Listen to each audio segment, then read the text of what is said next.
ঢাকাই সিনেমার রাজপুত্র খ্যাত সালমান শাহর মৃত্যু রহস্যে পুনরায় প্রাণ পেয়েছে। এই ঘটনায় দায়ের করা মামলার ৭ নম্বর আসামি রুবি সম্প্রতি এক ভিডিও বার্তায় দাবি করেন, সালমান হত্যার সঙ্গে তার স্ত্রী সামিরা সরাসরি জড়িত।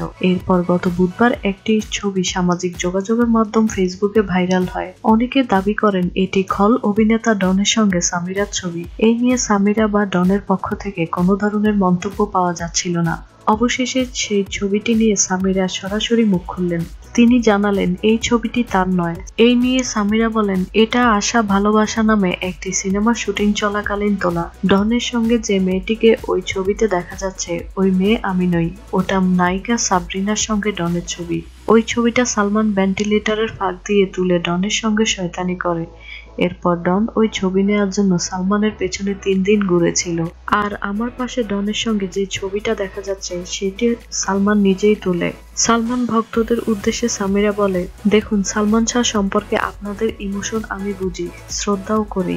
ইমন আমাকে ভালোবাসতো, আমিও ইমনকে ভালোবাসতাম, তাই সবকিছু নিশ্চিত না হয়ে আমাকে শুধু শুধু অপবাদ দিবেন না। আমাদের ভিডিওটি যদি আপনাদের ভালো লেগে থাকে তাহলে অবশ্যই আমাদের চ্যানেলটি সাবস্ক্রাইব করবেন এবং ভিডিওটি দেখার জন্য সবাইকে ধন্যবাদ।